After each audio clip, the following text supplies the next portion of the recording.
Samedi, jour de marché à Saint-Brieuc, nous nous retrouvons au musée d'art et d'histoire pour découvrir l'exposition Au détour du son. Bonjour, je m'appelle Coralie Lebouvier et je travaille pour l'association Le Temps des Sciences qui organise chaque année un festival. Et cette année, le thème, c'est le son.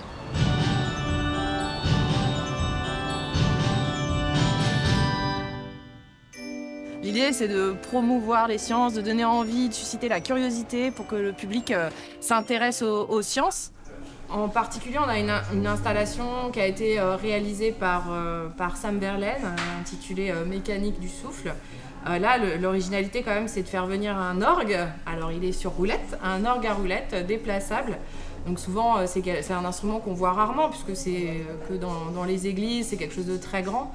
Mais là, on a vraiment pu le rendre accessible au public.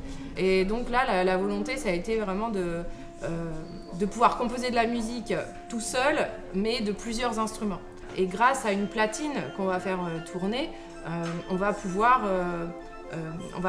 composer une musique avec des automates qui sont disposés sur les différents instruments.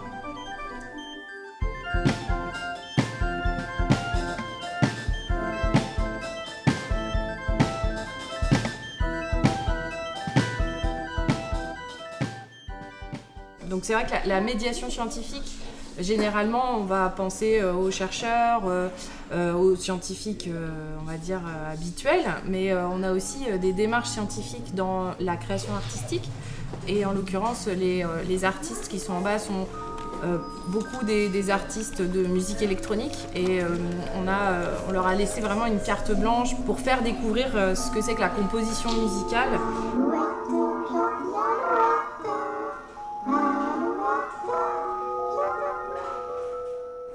On a également des choses autour de travaux qui ont été réalisés avec des enfants, puisqu'il y a pas mal de parcours d'éducation artistique et culturelle.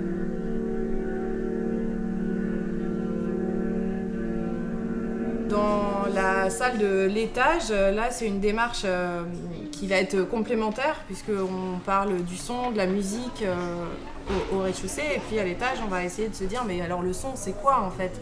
Comment il fonctionne, quand on émet du son, qu'est-ce qui se passe ? Est-ce qu'il peut se déplacer ? Est-ce qu'on peut utiliser, avec des matériaux, est-ce qu'on peut réussir à transmettre du son ? Donc on apprend que le son est émis et propagé à travers la matière ou à travers l'air.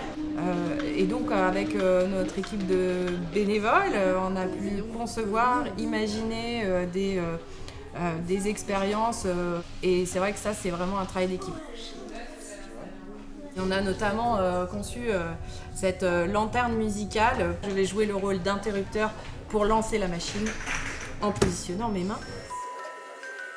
Pour en apprendre plus sur le son et ses mystères, rendez-vous du 4 au 19 octobre au pavillon des expositions temporaires du musée de Saint-Brieuc.